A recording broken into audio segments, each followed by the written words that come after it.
Our studios here in Houston.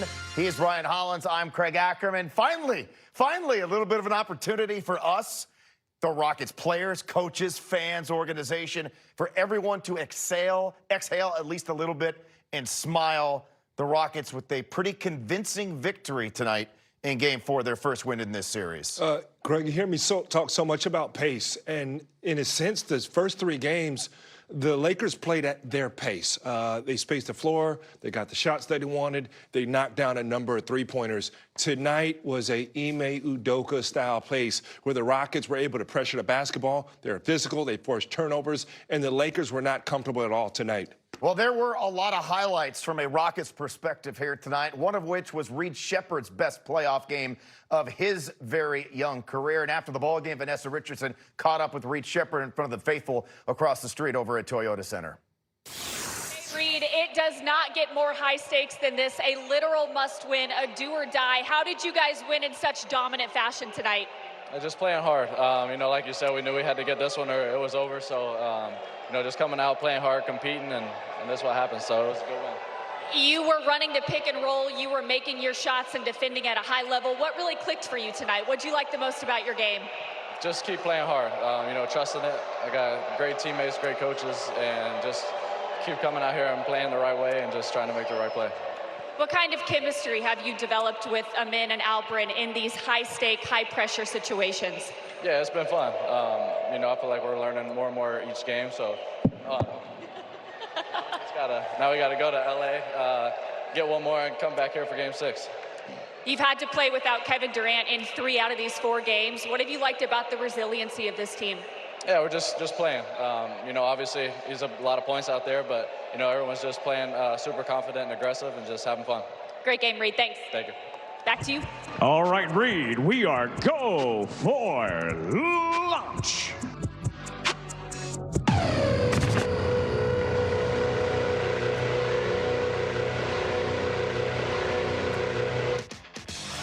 All right, fun can't lose. It did not lose tonight here, presented by Academy Sports and Outdoors. And I talked about this, Ryan, coming out of the Game 2 loss. I mentioned it quite a bit coming out of the Game 3 loss, but the Rockets were playing from behind in each and every game in this series, and they could not play from behind tonight if they expected to continue their season, and they did not. They got off to a terrific start in this game, and it was led by their defensive intensity. Yeah, and when you're a young team, when you're at home, you want to play off the energy of the crowd. You saw it in Game 3, but tonight the energy was off the charts. The guys looked like themselves. Tari Eason was spectacular. You see the block there from Finney Smith bringing it. Josh Okogie was absolutely unbelievable. He changed the tempo of this ball game. But again, you saw Houston playing fast. They got downhill. And I've been preaching this. I've been screaming it. They got stops. And when you get stops, you see this right here. You're able to get out and run, gets in transition. And again, Reed Shepard's coming into his own offensively. Right now, that offense is far ahead of his defense, but he has made strides. And tonight, you can argue, was his best defensive game. He was aggressive. He got into the ball. There are a couple mistakes in there, but nonetheless, they weren't able to pinpoint Reed Shepard defensively, and that's something the Lakers have been doing and having a lot of success with. But defensively, look, the Rockets were extremely disruptive tonight, forcing a ton of turnovers. They made the Lakers uncomfortable from the jump, not allowing them to get into their sets. They were contesting shots. The Lakers had shot lights out from the three-point line in the first 3 games of this series. They didn't take any threes. The Rockets took the threes away from them in the first half. The Lakers in the first quarter, I mentioned this, the Lakers were 13 of 22 from the three-point line in the first 3 quarters of this series. Tonight, in the first quarter, they were 0 for 2, and the Lakers only attempted 6 threes in the first half, making only 1. The Rockets' defense was night and day better here in Game 4. Well, remember after Game 3, I talked about LeBron James' fatigue, and obviously the Houston Rockets youth are only going to get better and better. And one reason when LeBron's at his best, he picks you apart. If he can play at his time, tempo, and pace, those on-target passes make it so it's hard for you to get into rotation.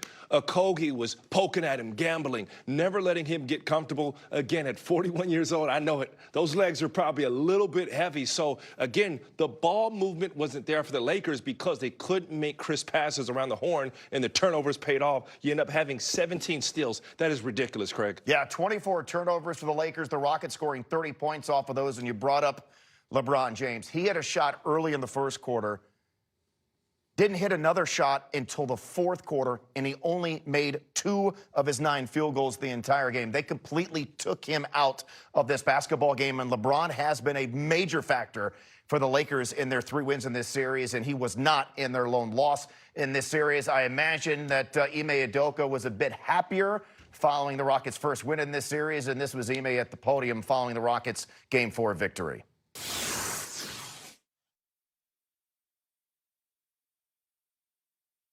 Look, tonight everything seemed to really click. Just what did you like about your team's resiliency and what you saw overall tonight? I think our aggressiveness was on display from the start.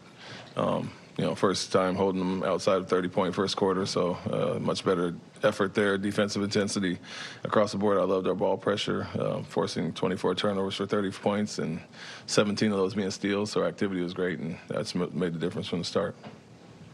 You just talked about the intensity. Can you talk about specifically Jabari and Tari's defense on Marcus Smart and LeBron James? They held them to 5 of 17. They seemed like they were really good, especially at the point of attack.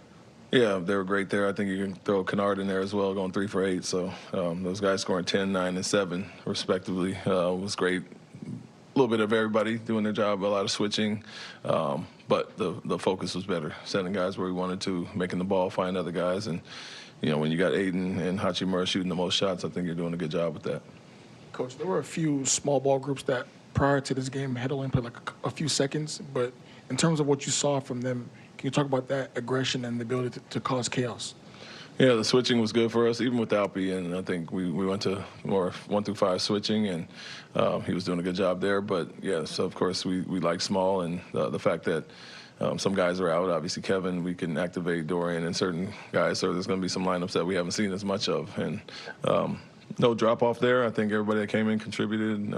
Defensive intensity, like I said, was on point. Focus was good, and that's the result you get holding them under 100. Ime, is this kind of what you've been telling the guys to do all along? Just lean into defense when you don't have Kevin or you don't have some of the other offensive things going?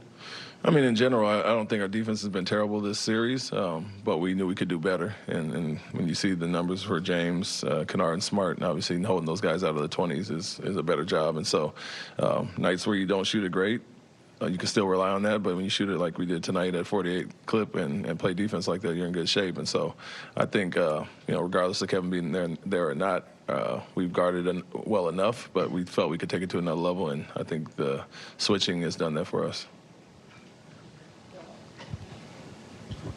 Over these last 2 games, Tari has kind of taken on the LeBron defensive role primarily. What do you think about the job he's done, in particularly just creating turnovers the way he has? Yeah, his activity's great. Outside of some off-ball fouls, and you got to avoid winning the bonus, he's doing a good job denying, pushing the catches out, being solid, and making them score through him and over him instead of getting by him. And so doing a really good job there. Josh was okay to start the series, but Tari's length is a little bit different. And we are going after him a little bit more as well and trying to make things tough there, knowing he's a good facilitator out of the post. But a lot of that, when Tari's on him, we feel comfortable going one-on-one. How proud are you of the grit your team showed tonight and being able to get this win, especially after the last game and not letting that linger? Yeah, it was great. I think we said we didn't want to let that last 30 seconds defeat us in another game, and we kind of put that behind us. The focus was good today, and I think just in general, guys have pride, and so you don't want to obviously get swept and give ourselves a chance. But we understood how well we played last game, and that was the big picture. The perspective we had was, we played a really good 3 quarters. Don't let that last 30 seconds take away from what you did, and I think it was good carryover tonight. Do you feel like your group has a certain swagger and energy when Tari in particular is playing well and kind of feeling himself?